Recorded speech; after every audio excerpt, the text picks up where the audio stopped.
দেখুন, আপনি আমার কাছে আসবেন না। আপনাকে আমি কখনো বউ হিসেবে মেনে নিতে পারবো না। ফকিন্নির বাচ্চা, আমার সাথে একদম অ্যাটিটিউড দেখাবি না বলে দিলাম। তোকে আমি বলেছিলাম না তোকে আমি বিয়ে করে ছাড়বো? আমি যেটা বলি সেটা করে ছাড়ি, বুঝতে পারছিস তো? এখন নাটক করছিস না। আপনাদের ক্ষমতা আছে, সেজন্য আপনারা যা খুশি তাই করতে পারেন। কিন্তু ক্ষমতার বলে সবকিছু করতে পারলেও কারণ মন জয় করা যায় না, এটা মাথায় রাখবেন আপনারা। বুঝতে পারছিস তো? এখন নাটক করিস না। তোকে বলেছি না আবল তাবল কোনো কথা বলবি না। আজকে আমাদের বাসর রাত, এখানে কোনো সিনক্রেট সৃষ্টি করিস না। আসুন তাহলে পরিচয়টা দিয়ে দেওয়া যাক। মারিয়া হচ্ছে চেয়ারম্যানের একমাত্র বিগড়ে যাওয়া রাগী মেয়ে। আকাশকে জোরপূর্বক ভাবে বিয়ে করেছে, কিন্তু আকাশ এই বিয়েটা কোনোভাবে মেনে নিতে পারছে না। আকাশ সেই গ্রামেরই গরিব পরিবারের একটি ছেলে। সে অনেক মেধাবী একটা স্টুডেন্ট। সে তার পড়াশোনায় অনেক মনোযোগী। মারিয়া তাকে পছন্দ করে ফেলেছিল, কিন্তু আকাশ সেই সম্পর্ক করতে রাজি হচ্ছিল না। সেজন্য প্রতিশোধ নেওয়ার জন্য আকাশকে জোরপূর্বক ভাবে বিয়ে করে মারিয়া। দেখুন, আপনি কিন্তু আমার সঙ্গে এরকম করতে পারেন না। ক্ষমতা দিয়ে কি কারোর মন জয় করা যায় বলুন? আপনাকে আমি স্ত্রী হিসেবে মেনে নিতে পারবো না। আপনি আমার থেকে দূরে থাকুন, সেটাই ভালো হবে। তুই হচ্ছিস আমার বিয়ে করা হাজবেন্ড, তোর থেকে আমি দূরে থাকবো মানে? আমি তোর থেকে আদর নিতে চাই, তোর কাছে ভালোবাসা চাই। এমনি এমনি তোকে বিয়ে করেছে নাকি? তোর মতো এত সুন্দর বোকা ছেলে আমি আর কোথাও পেতাম না। দেখুন, আপনি আমার কাছে আসবেন না। আপনি অনেক সুন্দরী একটা মেয়ে। আপনি আমার থেকে বয়সে 9 বছরের বড় হবেন। আপনার মতো একটা সিনিয়র মেয়েকে আমি কিভাবে বউ হিসেবে মেনে নেব বলেন? আপনি যথেষ্ট পরিমাণ সুন্দরী একজন মেয়ে, আপনাকে যে কেউ দেখে পছন্দ করে ফেলবে। কিন্তু আপনি আমাকে এভাবে জোর করে বিয়ে করলেন কেন বলুন? আমি গরিব ঘরের সন্তান, সেটা তো আপনি জানতেন। তাহলে এই সুন্দরী মেয়েকে দেখে কি তোর কোনো লোভ লাগে না নাকি? আমার কাছে আয়, আমাকে ভালোবাসা দে। তুই গরিব হয়েছিস তাতে কি হয়েছে? ভালোবাসা দিদি কি টাকা পয়সা লাগে নাকি? তুই আমাকে শুধু আদর আর ভালোবাসা দে, তাহলেই হবে। আমার আর কিছুই চাই না। মারিয়া ধীরে ধীরে আকাশের দিকে এগোতে লাগলো। মারিয়া যতই আকাশের দিকে এগিয়ে যায়, আকাশ ততই পিছিয়ে যায়। এরকম চলতে থাকলো। এক পর্যায়ে আকাশ সরতে সরতে বিছানা থেকেই ফ্লোরে পড়ে গেল। এটা দেখে মারিয়ার হাসিকে দেখে। মারিয়া মন খুলে হাসতে শুরু করলো। মারিয়ার মুখে হাসি দেখে আকাশ তার চোখের পলক ফেলতে পারতেছিল না। সে এক পলকে মারিয়ার দিকে তাকিয়ে আছে। তার এই সুন্দর চেহারাটার মধ্যে এত সুন্দর হাসি ফুটে উঠেছে, দেখার মতো লাগছে। আকাশ শুধু তাকিয়ে দেখছে। হঠাৎ আকাশের কোমরের মধ্যে ব্যথা ওঠে। অমনি আকাশ বলে ওঠে, ও মা গো, মরে গেলাম। আমার মাথাটা মনে হয় শেষ হয়ে গেল। আমাকে আপনি মেরেই ছাড়বেন দেখতেছি। আপনি আমার সঙ্গে এরকম কেন করতেছেন? আমি পড়ে গেছি আর আপনি এরকম ভাবে হাসতেছেন। তোকে এরকম ভাবে পিছিয়ে যেতে বলেছে কে? তোকে আমি আমার কাছে আসার জন্য বলতেছি, আর তুই পেছাতে পেছাতে বিছানা থেকে পড়ে গেছিস। এখানে আমার দোষ কি? কথা বলেই মারিয়া আকাশের হাতে টান দিয়ে আবার বিছানার উপর নিয়ে আসে তাকে। তাকে নিয়ে সরাসরি খাটের মাঝখানে শুয়ে দেয়। তার শরীরের উপর উঠে পড়লো। উঠে আকাশের শার্ট খুলতে লাগলো।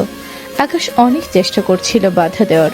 যখন আকাশ বাধা দিতে শুরু করে, তখনই মারিয়া রেগে গিয়ে আকাশকে টান দিয়ে তার শার্ট ছিঁড়ে ফেলে।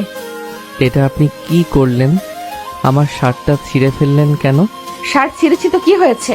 তোকে এরকম শার্ট আমি 20টা কিনে দেবো, সমস্যা নেই। কিন্তু এখন তুই আমার কাছে আয়, আজকে আমাদের বাসর রাত। কিছু বুঝিস না নাকি? কেন যে তোর মতো বাচ্চা একটা ছেলেকে বিয়ে করতে গেলাম? আমার জীবনটাই শেষ হয়ে যাবে মনে হচ্ছে তোকে বোঝাতে বোঝাতে। আমি মোটেও বাচ্চা নই।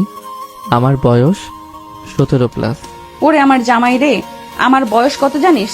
আমার বয়স 26। তাহলে তোর থেকে কয় বছরের বড় হলাম হিসেব কর। আমি মেয়ে হয়ে তোকে রোম্যান্স করার জন্য ডাকতেছি, আর তুই ছেলে হয়ে শুধু পিছনের দিকে যাচ্ছিস। দেখুন, আমি এগুলো করতে চাচ্ছি না। আপনার মতো বুড়ি একটা মেয়েকে আমি আমার বউ হিসেবে মেনে নিতে পারবো না, বুঝতে পেরেছেন আপনি? আমি বুড়ি একটু আগেই না আমার প্রশংসা করলি, এখন আবার বুড়ি বলতেছিস? আর তুই তো শুধু আমার মুখটাই দেখেছিস, আর কিছু কি দেখেছিস যে আমাকে তোর বুড়ি মনে হলো? সেজন্যই তো তোকে কাছে আসতে বলতেছি। আমাকে আদর করলে তুই বুঝতে পারবি আমি কি। একথা বলে মারিয়া আকাশকে জড়িয়ে ধরে তার দুটি নরম ঠোঁট আকাশের ঠোঁটের সঙ্গে লাগিয়ে লিপ কিস করতে শুরু করলো। আকাশের নিঃশ্বাস বন্ধ হয়ে যাচ্ছিল, কিন্তু আকাশটা যেন একটু একটু ফিল হচ্ছিল। সে আর নিজেকে ধরে রাখতে না পেরে মারিয়াকে শক্ত করে ধরে লিপ কিস করতে শুরু করলো। লিপ কিস করতে করতে তারা অন্য একটা জগতে হারিয়ে যায়। রোম্যান্স করতে করতে আকাশ কখন যেন ভুলে যায় যে সেই বিয়েটা মানে না। মারিয়া আকাশের কাছে নিজেকে উজাড় করে দেয়। আকাশ ও মারিয়াকে মনে প্রাণ ভরে ভালোবাসা দেয়। তারা দুজনে অনেক মজা পাচ্ছিল। অনেকক্ষণ রোম্যান্স করার পর তাদের কাজ শেষ হয়ে গেলে দুজনেই ঘেমে একাকার হয়ে যায়। এটা আমি কি করলাম? আমি তো তাকে এখনো স্ত্রী হিসেবে মেনে নিতে পারিনি, তাহলে তার সঙ্গে এরকম কাজ আমি কিভাবে করলাম? আমি কি পাগল হয়ে গেছিলাম নাকি যে নিজেকে ঠিক রাখতে পারলাম না? তোকে তো আমি বাচ্চা ছেলে মনে করেছিলাম, কিন্তু তুই তো আমার জান বের করে দিয়েছিলি। তোকে তো আমি বাচ্চা ছেলে ভেবে ভুল করেছিলাম। তুই তো দেখতেছি অনেক বড় একটা খেলোয়াড়। কি বলতেছেন? খেলোয়াড় মানে? আপনি আমাকে লিপ কিস করার পর আমি আর নিজেকে ধরে রাখতে পারিনি, তাই ভুলবশত এই কাজ করে ফেলেছি। দেখুন, আপনি এগুলো ভুলে যান। ভুলবশত হয়ে গেছে, আমি ইচ্ছাকৃতভাবে করিনি। ইচ্ছাকৃতভাবে করিস আর ভুলবশত হবে। আমার অনেক ভালো লেগেছে, দেখতেছিস না ঘেমে গা ভিজে গেছে। তুই তো অনেক ভেঙে গেছিস, উপরে ফ্যান চলতেছে, তারপরেও দুজনে এইরকম ভাবে থেমে গেছি। তাহলে ভাব কত পরিশ্রম করেছিস তুই। এখন কিন্তু আপনি আমাকে লজ্জায় ফেলে দিচ্ছেন। আমার সঙ্গে ভালো কথা বলবেন না, আমার অনেক লজ্জা করে। ওরে আমার লজ্জাওয়ালা, যখন লজ্জার কাজ করতেছিল তখন তো লজ্জা করেনি, আর এখন বলতেছে লজ্জা করতেছে। তোর এখন অনেক লজ্জা লাগতেছে না? মারিয়া আকাশকে খোঁচা মেরে কথা বলছিল। আকাশ লজ্জায় মাথাটা উপরের দিকে তুলতে পারছিল না। আকাশ শুধু নিজেকে দোষারোপ করতেছিল, কেন সে এই কাজ করে ফেলল। আচ্ছা, এখন এসব বিষয়ে কোনো কথা বলতে চাচ্ছি না। আমার অনেক ঘুম পাচ্ছে, আমি কোথায় ঘুমাবো? আমাকে একটা বালিশ দিন, আমি নিচে ঘুমাই। তুই কি পাগল? এত সুন্দর বিছানা থাকতে তুই ফ্লোরে কেন ঘুমাবি? তুই আমার সঙ্গে ঘুমা। না, আমি আপনার সাথে ঘুমাতে পারবো না। আমাকে একটা বালিশ দেন, আমি নিচে গিয়ে ঘুমাবো। তোকে বললাম না আমার সঙ্গে উপরে ঘুমা। তুই আমার হাজবেন্ড, আমি তোর ওয়াইফ। এখানে লজ্জার কি আছে? দেখ, আমাকে রাগাস না, পরিণতি কিন্তু ভালো হবে না। মারিয়ার কথা তোয়াক্কা না করে আকাশ বালিশ নিয়ে ফ্লোরে শুতে যাবে, হঠাৎ মারিয়া গিয়ে আকাশকে উপরে তুলে নিয়ে বিছানার উপর ফেলে দেয়। আকাশ তো হতভম্ব হয়ে যায়। আকাশ ভাবতে শুরু করলো একটা মেয়ে মানুষের শরীরে এত শক্তি কিভাবে আসে। তারপরে সে ভাবলো যে মারিয়ার বয়স তো 26+, এটা স্বাভাবিক বিষয়। কি ব্যাপার? আপনি আমাকে এভাবে উপরে নিয়ে এসে ফেলে দিলেন কেন? আমি নিচে তো ভালো ছিলাম।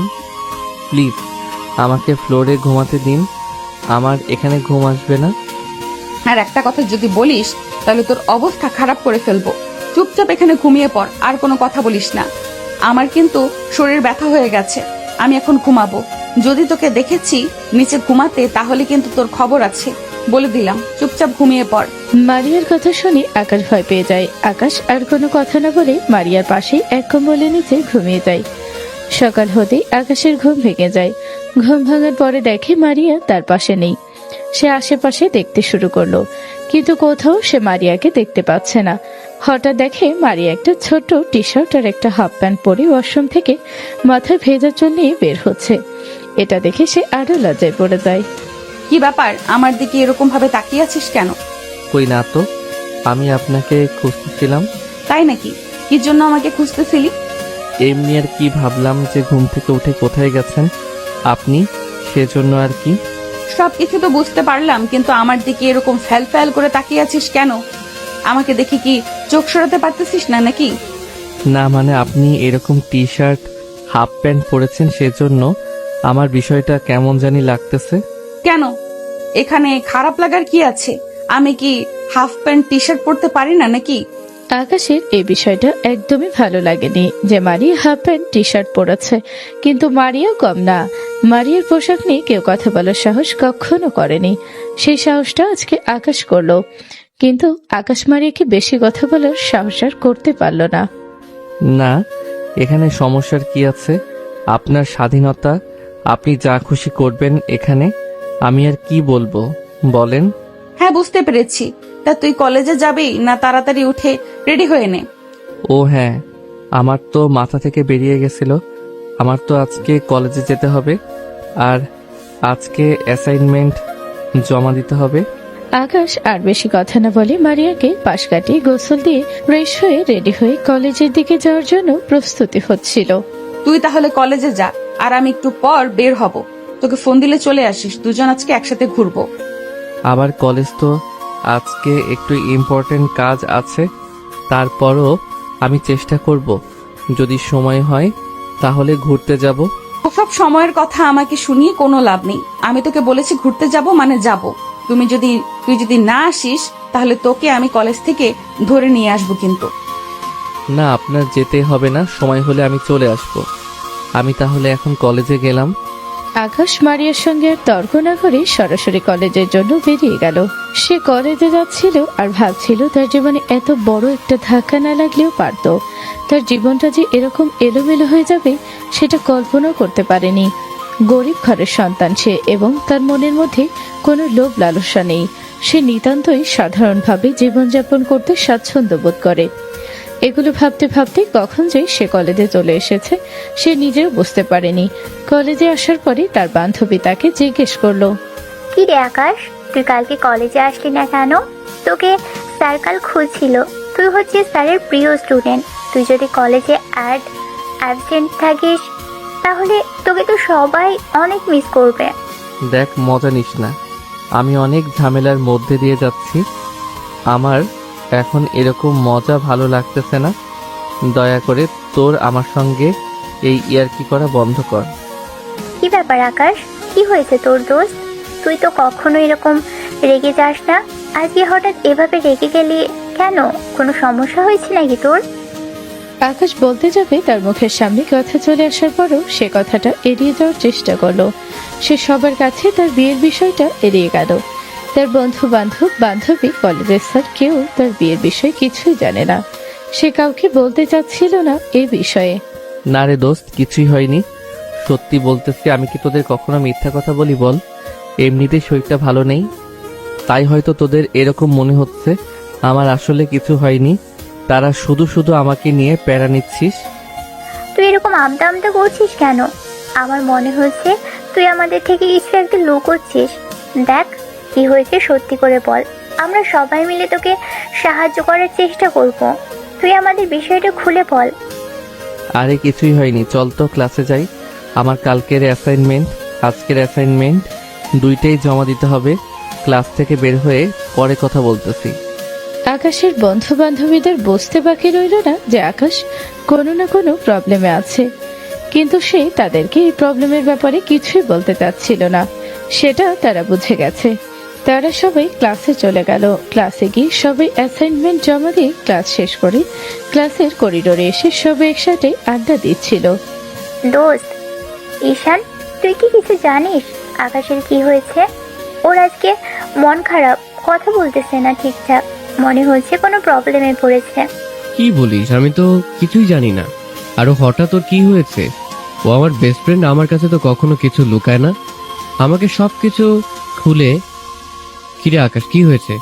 তোর দোস্ত মাসে এগুলো কি বলতেছে? সত্যি করে বলতো, তুই কি আসলে কোনো প্রবলেমে আছিস? আরে না, আমি কোনো প্রবলেমে নাই মাইশা, শুধু শুধু এই বিষয়গুলো নিয়ে প্যারা দিচ্ছে।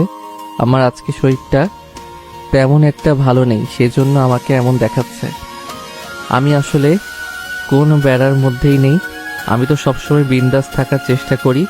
সবাইকে সে মিথ্যা বলেও ঈশানের সামনে এসে ধরা পড়ে যায়, কারণ ঈশান আকাশকে অনেক বছর ধরে চেনে।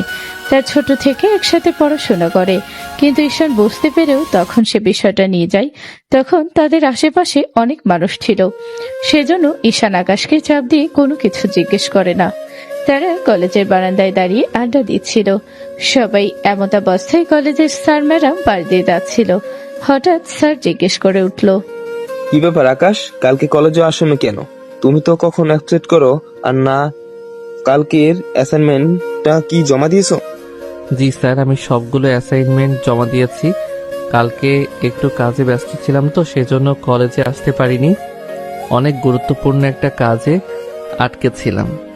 কি ব্যাপার, কোনো সমস্যা? তোমার মুখটা এরকম শুকনো শুকনো লাগতেছে কেন? না স্যার, তেমন কিছুই না।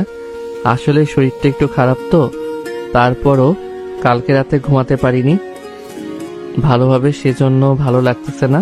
ও আচ্ছা, বুঝতে পারছি। ঠিক আছে, থাকো তাহলে। আর কলেজে এখন অ্যাবসেন্ট কইরো না, সামনে কিন্তু পরীক্ষা।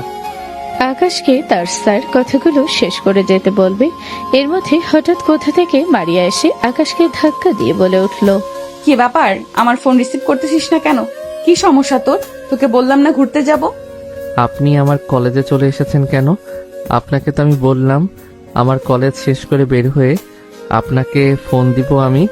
তোকে আমি সে কখন থেকে ফোন দিতেছি, তুই ফোনটা রিসিভ করছিস না কেন? ফোন রিসিভ করলে কি আমি তোর কলেজে আসতাম নাকি?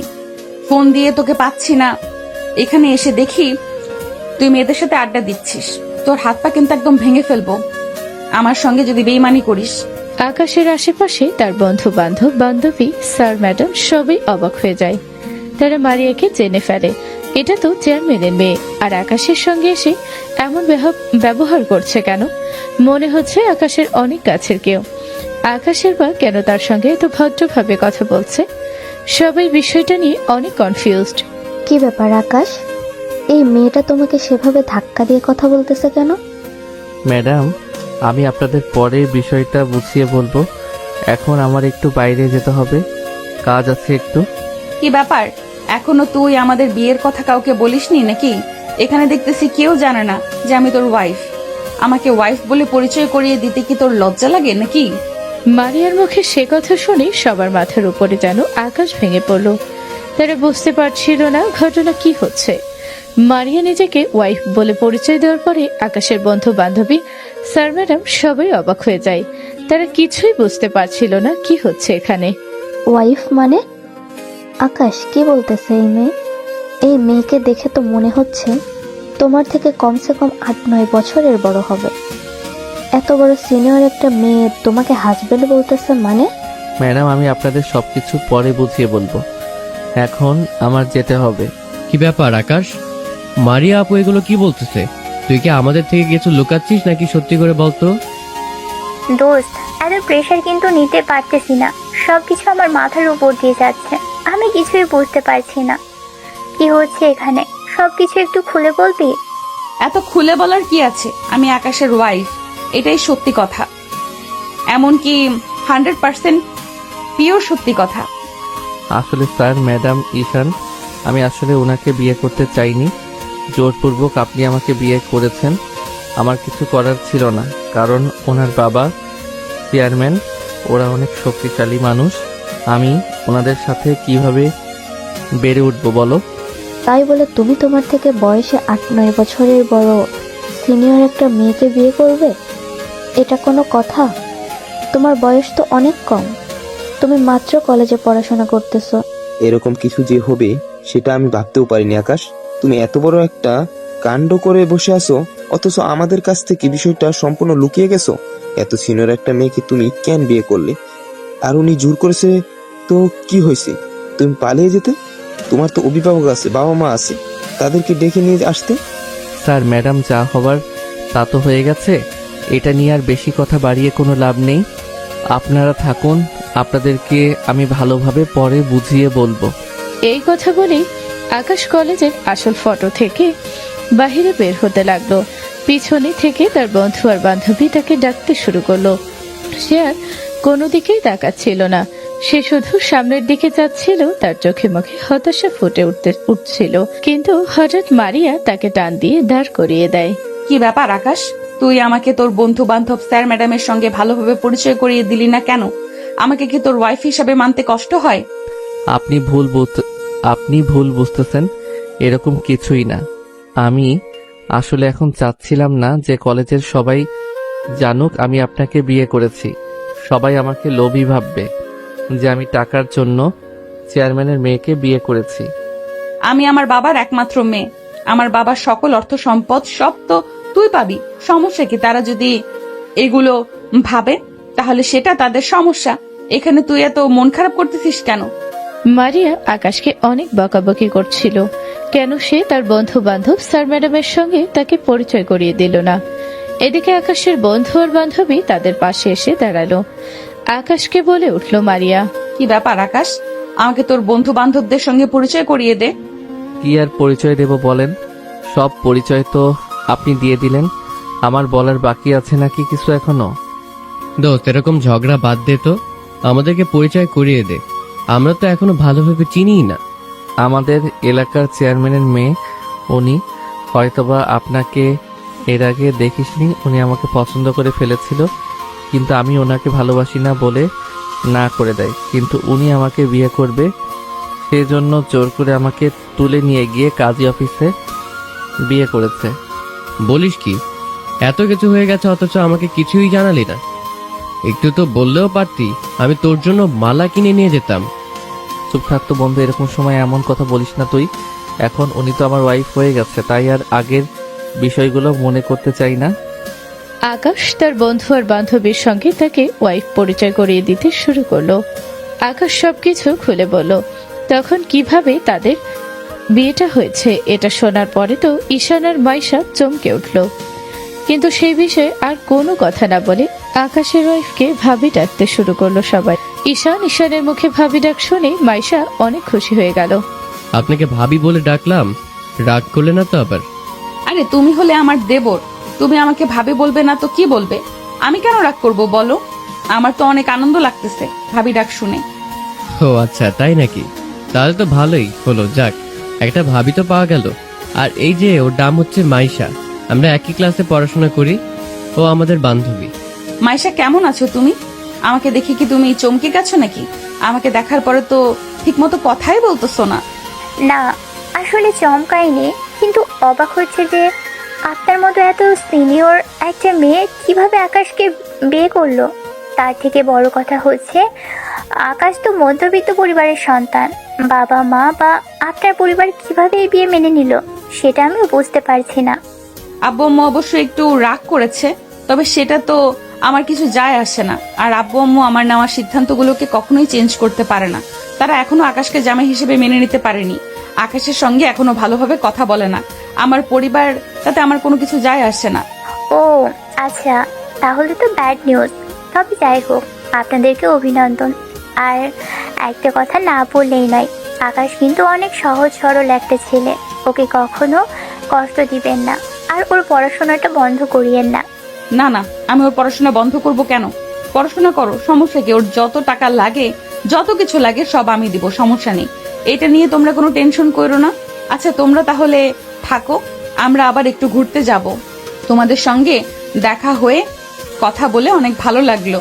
তোমাদের সঙ্গে আমার সামনে দেখা হবে ইনশাল্লাহ। আচ্ছা ঠিক আছে ভাবি, দেখে শুনে যাইয়েন, আর আমার বন্ধুকে একটু দেখে রাখেন। হ্যাঁ ভাবি, আমারও মাইশার মতো একই কথা। আমার বন্ধুকে একটু দেখে শুনে আদর যত্ন দিয়ে রাখি।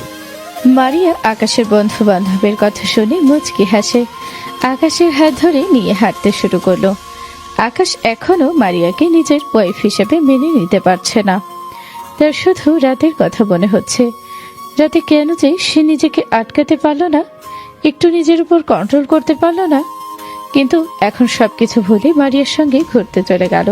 পুরো কলেজের সবাই তাদেরকে তাকিয়ে তাকিয়ে দেখছিল আর অবাক হচ্ছিল এত জুনিয়র একটা ছেলেকে এরকম সিনিয়র একটা মেয়ে কিভাবে বিয়ে করলো।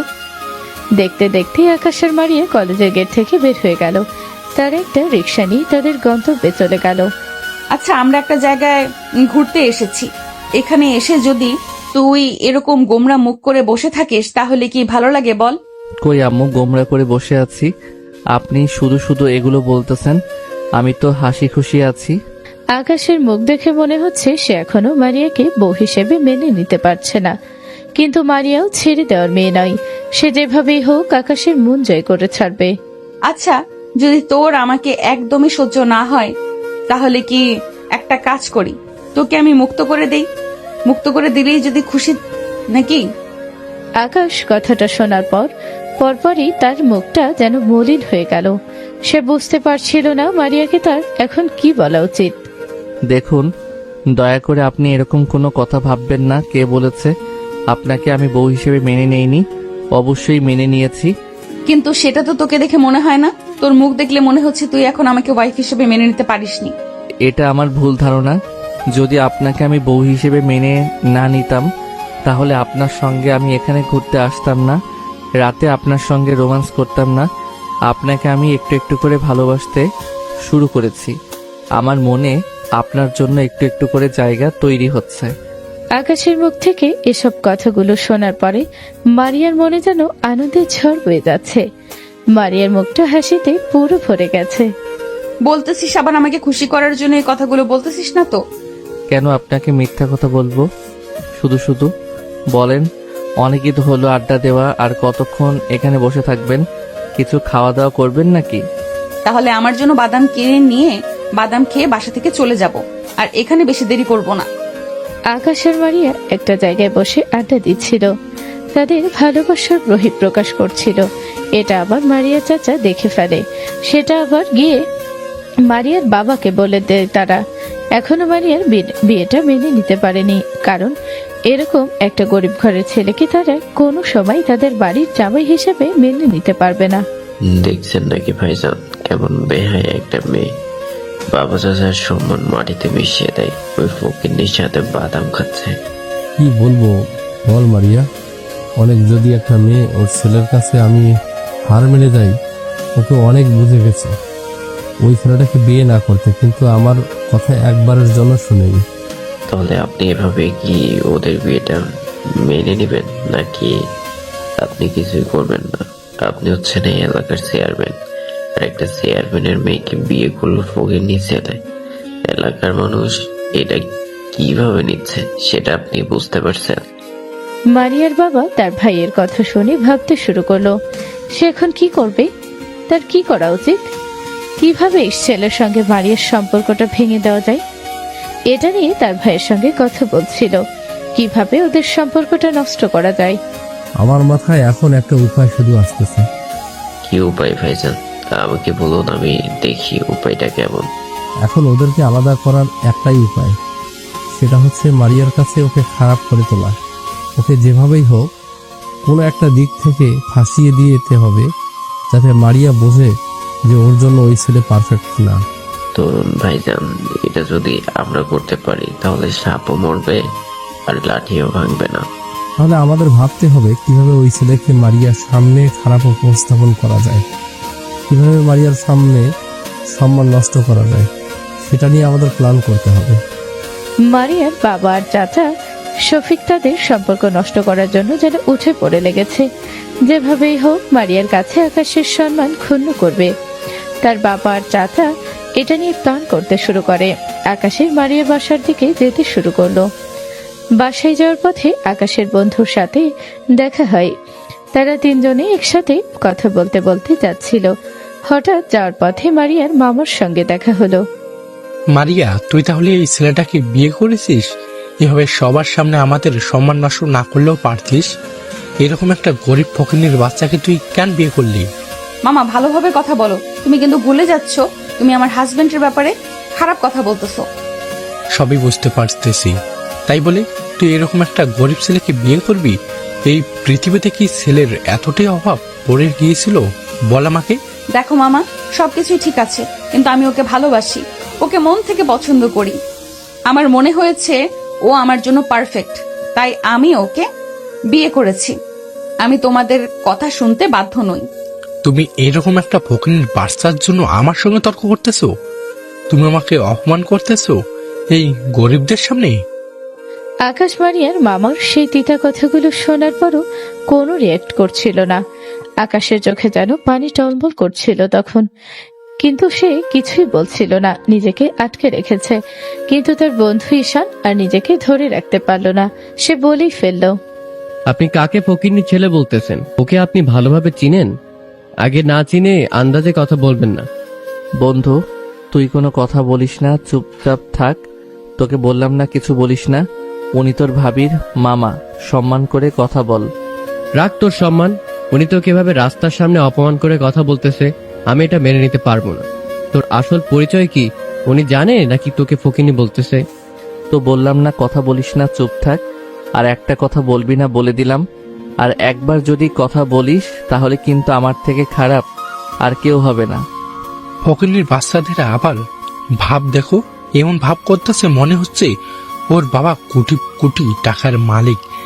বাবা খায় সামান্য দোকান দিতে, তার ভাব দেখলে শরীর জ্বলে যায়।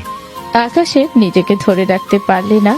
আকাশ অনেক চেষ্টা করলো, কিন্তু তার বাবা নামে খারাপ কথা শুনে সে নিজেকে আর ধরে রাখতে পারল না। আপনি আমাকে নিয়ে যা খুশি বলেন, আমি কিছু মনে করব না, কিন্তু আপনি আমার বাবাকে নিয়ে কোনো কথা বলবেন না, আমার পরিবারকে নিয়ে আপনি কোনো কথাই বলবেন না, তা না হলে কিন্তু আমি ভুলে যাব আপনি যে মারিয়ার মামা হন। তোর এত বড় সাহস, তুই আমাকে হুমকি দিচ্ছিস? তুই আমাকে চিনিস? তোর কি অবস্থা খারাপ করে ফেলবো। তোকে এতক্ষণ কিছু বলিনি, কারণ আমার ভাগ্নির সামনে দাঁড়িয়ে আছে না বলে তোর অবস্থা খারাপ করে ফেলতাম। আমি তো আপনাকে খারাপ কিছু বলিনি, আমি বললাম আপনি আমার বাবা মাকে নিয়ে কথা বলবেন না, আমার পরিবার নিয়ে কোনো কথা বলবেন না, আপনার আমাকে নিয়ে যা খুশি বলার বলুন, আমি কিছু মনে করব না, কিন্তু আমার পরিবার নিয়ে কোনো কথা বলবেন না। তুই চুপ থাকতো। উনি কে? তুই ওনাকে তো ভয় পাচ্ছিস, তোর পরিচয়টা দিচ্ছিস না কেন? আমার কিন্তু বন্ধু মাথা গরম হয়ে যাচ্ছে। বন্ধু প্লিজ এখানে কোনো সিন ক্রিয়েট করিস না। দেখ উনি মানুষ, ওনার সঙ্গে আমাদের বেয়াদবি করা যাবে না, তাই ওনার সঙ্গে ভালোভাবে কথা বল। আর তোকে বলছি না ওই বিষয়ে কথা বলিস না, চুপ থাকতে একটু। মামা আপনি এখন যান, আপনার সঙ্গে আমি পরে কথা বলবো। আপনাকে সম্মান করি সেজন্য আপনার সঙ্গে তর্ক করলাম না, বলি কি আপনি আমার হাজবেন্ডকে আমার সামনে অপমান করবেন, এটা আমি সহ্য করব না। কথাটা শেষ করেই মারিয়া আকাশের হাত ধরে টেনে নিয়ে চলে যেতে শুরু করলো। এদিকে মারিয়ার মামার মাথায় যেন রক্ত উঠে গেছে। কিন্তু সব থেকে আশ্চর্যের বিষয় হচ্ছে আকাশের বন্ধু তখন কিছু একটা বলতে চাচ্ছিল, কিন্তু আকাশটা বারবার তার বন্ধুকে বলতে দিচ্ছিল না। আসলে আকাশের বন্ধু কি বলতে চাচ্ছিল? আচ্ছা আকাশ, আমার একটা কথা আছে তোর সঙ্গে। তোর বন্ধু ঈশান বারবার কি যেন একটা কথা বলতে চাচ্ছিল, কিন্তু তুই ওকে বারবার থামানোর চেষ্টা করতেছিলি, ওকে কথাটা বলতে দিচ্ছিলি না। তোর কি পরিচয় দিতে চেয়েছিল আমাকে একটু বলতো। মারিয়ার মুখে কথাটা শুনে আকাশ স্তব্ধ হয়ে যায়। মারিয়াকে এই প্রশ্নের কি উত্তর দিবে আকাশ কোনোভাবে সেটা বুঝতে পারছিল না। আরে কিছু না, আপনি চলুন। ও কি বলতে কি বলে ফেলেছে উনিও জানে না, আপনি শুধু শুধু ওর কথাগুলো মাথায় নিচ্ছেন কেন? আচ্ছা ঠিক আছে, ওই বিষয়গুলো আর কোনো কথা নেই, নাই বলি, কিন্তু আমার এখন মনে হচ্ছে তোকে আমার তুই বলে সম্বোধন করা উচিত হচ্ছে না। আজকে থেকে তোকে আমি তুমি করে বলবো। তুমি করে বললে কি তোর কোনো সমস্যা হবে? কি বলেন, সমস্যা হবে কেন আপনি বলেন। আচ্ছা জান, ঠিক আছে, আজকে থেকে তোমাকে আমি তুমি করেই ডাকবো। তুমি করে ডাকতে আমার অনেক ভালো লাগে। তাই নাকি? তাহলে আজকে থেকে আমাকে তুমি করে ডাকবেন, আপনার যেটাতে ভালো লাগবে সেটাই করবেন। আপনার একটা কিস করি, আমার অনেক ইচ্ছে করতেছে তোমাকে একটা কিস করতে। কি বলতেছেন এগুলা? রাস্তা দিয়ে হেঁটে যাচ্ছেন, সেটা কি আপনার মাথায় আছে? আর আমার বন্ধু পাশে আছে, ওর সামনে কি করে আমাকে কিস খাবেন? তো কি হয়েছে, আমরা হাজব্যান্ড ওয়াইফ, রাস্তায় আমরা কিস খাবো না কি করব সেটা আমাদের ব্যক্তিগত বিষয়, অন্যের কথাতে আমাদের কোনো কিছু যায় আসে না। তাই বলে রাস্তার উপর আমি যত খুশি বাসায় আমাকে কিস করেন, সমস্যা নেই, কিন্তু এখানে না। আকাশ কথা বলল, বলতে বলতে হঠাৎ তার ফোনে রিং বেজে উঠল। ফোন বেজে ওঠার সঙ্গে সঙ্গে সে চমকে উঠল। ফোনটা বের করে দেখে তার মা তাকে ফোন করেছে। ফোনটা রিসিভ করলো আকাশ। কিভাবে? আকাশ, কোথায় তুই? এখনই বাসায় আয় তো, তোর সঙ্গে জরুরি কথা আছে। কেন আম্মু, কোনো সমস্যা হয়েছে নাকি? এত ইমার্জেন্সি আসতে বলতেছো যে? তোকে আসতে বলেছি, তুই আয়। বুঝতে পারছিস এমার্জেন্সি, তাহলে এত প্রশ্ন করছিস কেন? একটু তাড়াতাড়ি আয়। আম্মুর কথা শুনে আকাশ অনেক চিন্তার মধ্যে পড়ে গেল। সে ভাবতে শুরু করলো হঠাৎ কি এমন হলো, বাসায় যে এত ইমার্জেন্সি বাসায় যেতে বলছে। তার মনে ভয় হতে শুরু করলো। মারিয়া তাকে কোনোভাবেই বাসায় যেতে দিতে রাজি নয়, কিন্তু অনেক বোঝানোর পর মেয়েটা রাজি হয়। কিন্তু সন্ধ্যার আগেই তাকে বাসায় চলে আসতে আকাশ সেটা রাজি হয়। তাড়াতাড়ি বাসায় চলে যায়। বাসায় ঢুকেই তার মার সঙ্গে দেখা। কি ব্যাপার আম্মু, কি হয়েছে এত ইমার্জেন্সি থেকে নিয়ে আসলে? তোমাকে কত করে বললাম যে চেয়ারম্যানের মেয়ের থেকে দূরে থাকো, কিন্তু তুমি আমার কোনো কথাই শুনলে না।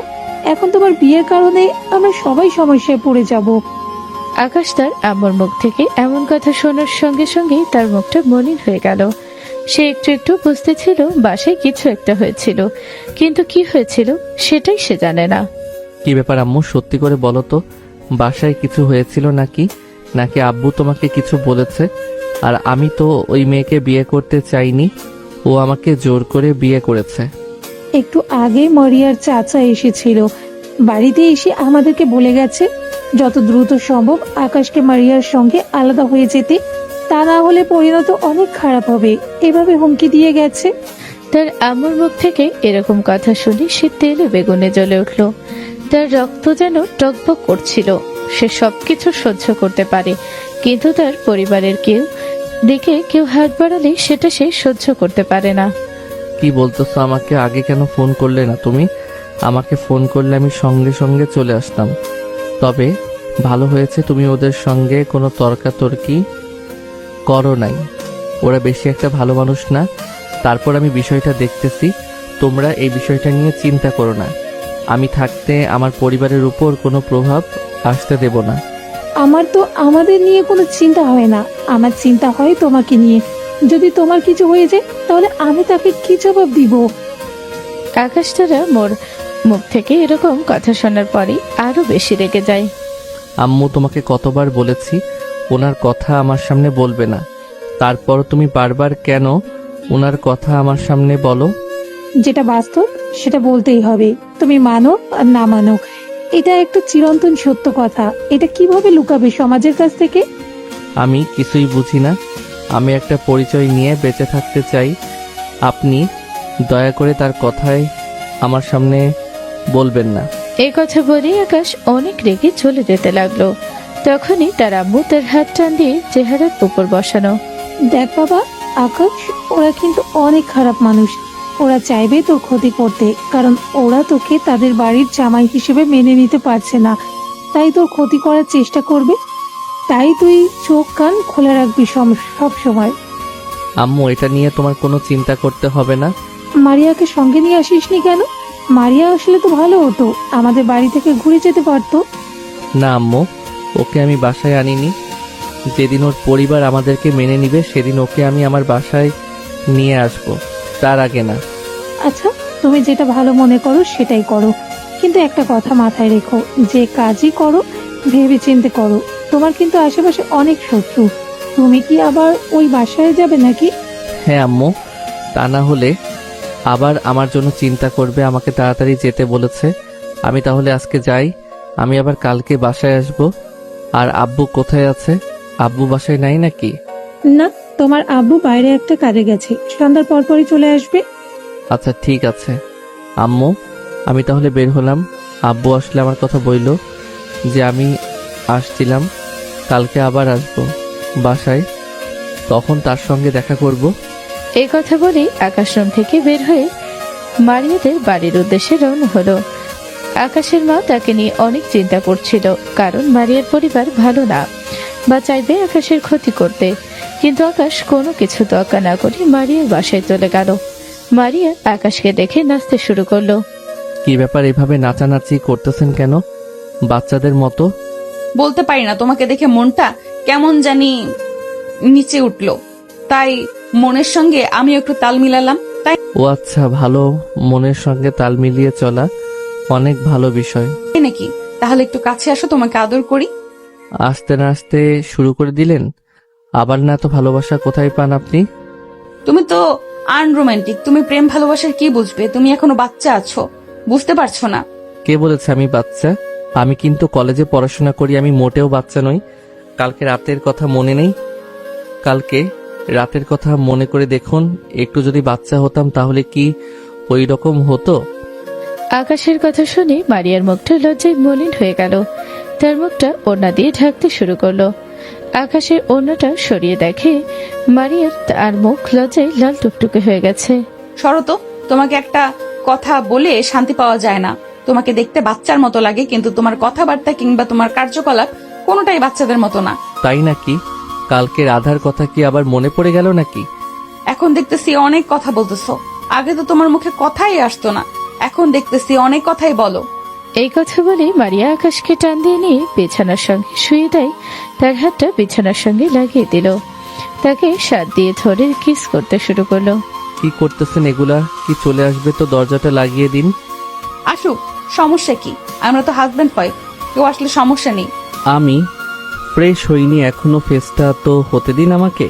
ও আচ্ছা, যখনই দেখেছো যে বিপদে পড়ে গেছো তখনই বাহানা খুঁজতে শুরু করেছো না? এখনো তো ভয় পাচ্ছ কেন? একটু আগে তো পটর পটর করে কথা বললে, এখন তোমার মুখের কথা কই গেল? এরকম আমতা আমতা করতেছো কেন? মারিয়ার মুখে এমন কথা শুনে আকাশ লাফ দিয়ে ওঠে। মারিয়াকে তার নিচে ফেলে দিয়ে তাকে জড়িয়ে ধরে আলতো করে তার সঙ্গে ঠোঁট লাগিয়ে দিয়ে কিস করতে শুরু করলো। দুজন দুজনকে অনেক ভালোবাসছিল। আকাশ নেহার দুই গালে সজোরে চুমু খেতে শুরু করেছে। দুইজন যেন রোমান্সের সাগরে হারিয়ে যাচ্ছে। আকাশ ধীরে ধীরে মারিয়ার থ্রি পিসটা উপরে দিতে তুলতে লাগলো। আকাশের হাতের স্পর্শে মারিয়া নিজেকে নতুন ভাবে উপলব্ধি করতে শুরু করলো। এরকম স্পর্শকাতর মুহূর্তে দুজন অনেকক্ষণ সময় কাটালো। তাদের রোমান্টিক সময় কাটানো শেষ হলে মারিয়া বলে উঠল, এত সময় লাগে তোমার? কখন থেকে বলতেছি ছাড়ো ছাড়ো। কেন? একটু আগেই তোমাকে বাচ্চা ছেলে বললেন, এখন আবার এ কথা কেন? বাচ্চা ছেলেকে দেখে এত ভয়? বাচ্চা ছেলের ইয়েটাই সহ্য করতে পারতেছেন না? মানে আসলে বিষয়টা সেই রকম না, তুমি যেরকম ভাবতেছো। আমি তো এমনিই বললাম। আকাশের বড় কথাতে মারিয়া লজ্জায় মুখ লুকাতে শুরু করলো। মারিয়ার মুখটা যেন লজ্জায় লাল টুকটুকে হয়ে গেছে। আকাশ বারবার মারিয়াকে খোঁচা দিয়ে কথা বলছে। শেষমেশ মারিয়া লজ্জায় বিছানার উপর থেকে উঠে দাঁড়িয়ে জামা কাপড় হাতে নিয়ে ওয়াশরুমে চলে গেল। এটা দেখে আকাশ হাসাহাসি করছিল। হঠাৎ বাহিরে থেকে কেউ আকাশ বলে ডাক দেয়। আকাশ সঙ্গে সঙ্গে দরজা খুলে দেখে মারিয়ার চাচা তাকে ডাকছে। বাবা একটু আসবে, আমার মেয়ের ঘরের লাইটটা নষ্ট হয়ে গেছে, একটু লাইট লাগিয়ে দাও তো, আমি আবার ওগুলো বুঝি না। আঙ্কেল, এই কথা আমি এখনই লাগিয়ে দিচ্ছি, আপনি কোনো টেনশন করবেন না। চলুন আমাকে দেখিয়ে দিন। এই যে ঘরে, তুমি একটু ভিতরে গিয়ে চেক দাও, আমি লাইটটা নিয়ে আসছি। আকাশ ঘরের ভেতর প্রবেশ করতে দেরি না করে যেন একজন পিছন থেকে দরজাটা লাগিয়ে দিল। অন্ধকারে আকাশ কিছুই দেখতে পারছিল না। এর মধ্যে একটা মেয়ে হঠাৎ চিৎকার শুরু করে। বাঁচাও বাঁচাও বলে এটা শুনে বাসার সবাই এসে এই রুমের সামনে চলে আসে। আকাশ অনেক চেষ্টা করছিল, কিন্তু সেই মেয়েটি ইচ্ছে করে তার পায়জামা তার জামার সামনের অংশটা ছিঁড়ে ফেলে এবং চিৎকার করতে লাগে। চিৎকারটা কোনোভাবে সে থামাতে পারছে না। আকাশ কিছুই বুঝতে পারছিল না তার এখন কি করা উচিত। আকাশ যেন মুহূর্তের মধ্যে বাধ্য হয়ে গেল। অনেকক্ষণ এরকম দরজা ধাক্কাধাক্কি করতে করতে এক পর্যায়ে আকাশ দরজাটা খুলতে সফল হয়, কিন্তু বাহিরে বেরোতে দেখে সবাই দাঁড়িয়ে আছে। মারিয়ার চাচাতো বোন চিৎকার করে বাহিরে বের হয়ে কান্নাকাটি শুরু করে। একজন একটা চাদর নিয়ে এসে মারিয়ার চাচাতো বোন নিশাকে জড়িয়ে দেয়। জানোয়ারের বাচ্চা, তোরা এত বড় সাহস, তোকে আমি মেরেই ফেলবো। আজকে তোকে আমি নিয়ে আসলাম একটু উপকারের জন্য, আর তুই আমার ক্ষতি করার জন্য আমার মেয়ের গায়ে হাত দিয়েছিস। তোর এত বড় সাহস! তুই এই বাড়ির জামাই হয়ে এই বাড়ির আরেক টিমের সম্মান নষ্ট করতে চেয়েছিলি। তোর মতো জানোয়ারকে আজকে আমি মেরে ফেলবো। তোর এত বড় সাহস! এই বলে নিশার ভাই আকাশকে আঘাত করতে শুরু করে। এদিকে নিশার ভাই একদিকে নিশার বাবা আর দুইজনে আঘাত করতে শুরু করে আকাশের উপর। আকাশ শুধু চিৎকার করছিল, কিন্তু তাদের হাত থেকে কেউ তাকে বাঁচাতে পারছিল না। এরই মধ্যে মারিয়া কোথা থেকে দৌড়ে এসে আকাশকে সেখান থেকে সরিয়ে নিতে সক্ষম হয়। কি ব্যাপার, তোমাদের এত বড় সাহস? তোমরা আমার হাজবেন্ডকে এইভাবে আঘাত করতেছো? মানে তোমাদের এত বড় স্পর্ধা কি করে হলো? মারিয়া, তোমার কাণ্ড কারখানা দেখে আমি অবাক হচ্ছি। তুমি কি তোমার বোন নিশার দিকে একবার তাকিয়ে দেখেছো কি অবস্থা হয়েছে? কি ব্যাপার নিশা, তোকে এরকম দেখাচ্ছে কেন? মনে হচ্ছে কারোর সঙ্গে মারামারি করেছে। কি হয়েছে সত্যি করে বলতো, আমি তো কিছুই বুঝতে পারতেছি না। কি করে বুঝবে? বিয়ে তো করছিস একটা ছোট লোক ছেলেকে। ও আমার মেয়ের রুমে ঢুকে আমার মেয়ের সর্বনাশ করতে চেয়েছিল। দেখতে পাচ্ছিস না আমার মেয়ের জামা ছিঁড়ে ফেলেছে? How stupid! আকাশে এরকম কিছু করতে পারে না। তোমরা ভুল বুঝতেছো। আকাশকে আমার মনে হচ্ছে এখানে অন্যরকম কিছু একটা ঘটেছে। মারিয়া, তুই কি বলতে চাচ্ছিস? অন্য কিছু হয়েছে মানে? সবার সামনে নেশা কান্না করতে করতে বের হয়েছে। আমরা সবাই দাঁড়িয়ে থেকে এখানে দেখেছি। আমরা অনেক চেষ্টা করছি দরজা খোলার জন্য, দরজাটা ভিতর থেকে লাগিয়ে দিয়েছিল তোর চরিত্রহীন হাজবেন্ড। আমার থেকে আকাশকে ভালোভাবে কেউ চিনে না। আকাশ এটা কখনোই করতে পারে না, ওর দ্বারা এটা করা সম্ভব না। ও এখন আমার সঙ্গে ঠিকমতো কথা বলতে পারে না। আর তোমরা বলতেছো ওনাকে নিশার ক্ষতি করার জন্য ঘরে ঢুকেছিল, এটা আমি বিশ্বাস করিনি। আমার মনে হচ্ছে এর মধ্যে অন্য কোনো কিছু আছে। একটু আগে যেখানে ছিল রোমান্টিক মুহূর্ত, সেখানে মুহূর্তের মধ্যে সিচুয়েশনটা পাল্টে গেল। এখন সে বাসার মধ্যেই ঝড় বয়ে যাচ্ছে। সবাই মিলে আকাশকে দোষারোপ করে যাচ্ছে, কিন্তু আকাশকে সবাই দোষারোপ করলেও মারিয়া আকাশকে বিশ্বাস করে। সেটা বিশ্বাস করছে না যে আকাশ এরকম কিছু করেছে। হঠাৎ আকাশ বলে উঠল, বিশ্বাস করেন আমি এরকম কিছু করিনি। আমি এই ঘরে ইচ্ছেভাবে আসিনি, আমাকে ডেকে নিয়ে এসেছিল, সেজন্য আমি ঘরে ঢুকেছিলাম। কে তোমাকে ডেকে নিয়ে এসেছিল এখানে? সত্যি করে বলো তো আমাকে। আপনার চাচা আমাকে ডাক দিয়ে বলল তার মেয়ের ঘরের বাল্বটা লাগিয়ে দিতে। আপনি তখন ওয়াশরুমে ছিলেন। আমি সরল মনে চলে গেছি। রুমে যাওয়ার আগে আপনার চাচা আমাকে বলল সে বাল্বটা নিয়ে আসতেছে। আমি রুমের মধ্যে গিয়ে ভালোভাবে চেক দেই। আমি রুমের মধ্যে ঢুকতেই হঠাৎ গিয়ে যেন দরজাটা লাগিয়ে দিয়ে ছিটকে শুরু করলো। ঘরে ছিল অন্ধকার, আমি দরজা খুঁজে পাচ্ছিলাম না। কিন্তু কিছুক্ষণ পরে আমি দরজা খুঁজে পাই, কিন্তু দরজার সামনে একটা মেয়ে দাঁড়িয়েছিল। কিন্তু সে কি আমি সেটা জানতাম না। আমি তাকে চেষ্টা করেছি সর্বানন্দ, কিন্তু তারা এরকম চিৎকার করার জন্য আমি তার থেকে দূরে সরে যাই, কারণ সে একটা মেয়ে মানুষ, তার গায়ে আমি হাত দিতে পারি না। কিন্তু সে কোনোভাবে দরজার সামনে থেকে সরতেছিল না, চিৎকার করতেছিল বাঁচাও বাঁচাও বলে। অথচ আমি তার কোনো ক্ষতি করার জন্য রুমে যাইনি, এমনকি আমি তার শরীরে টাচ পর্যন্ত করিনি। অথচ আমাকে এভাবে ভাসিয়ে দিয়ে সবাই আমাকে মারধর করলো। এখানে আমার কোনো দোষ নেই। চাচা, আকাশ যা বলতেছে সেটা কি সত্যি? একটা মিথ্যা কথা বলবে না আমাকে। ও সব মিথ্যা কথা বলতেছে। তোর কি মনে হয় আমি ওকে ইচ্ছা করে ডেকে নিয়ে এসে আমার মেয়ের রুমে ওকে একা ঢুকিয়ে দিব? আমি এতটাই বোকা? ও এখন বাঁচতে এগুলো মিথ্যা কথা সাজাচ্ছে। ওর কথা তুই বিশ্বাস করিস না। আকাশ অনেক অনুরোধ করছিল যে সে এই কাজটি করেনি, এরকম নোংরা কাজ সে কখনো করতে পারে না। কিন্তু পরিবারের সবাই যেন আকাশের উপর ক্ষিপ্ত হয়ে গেছে। সবাই মিলে আকাশের উপর আঙুল তুলতেছিল। আকাশের উপরে শুধু হুজুর আনছিল, কেউ নিশাকে প্রশ্ন করছিল না।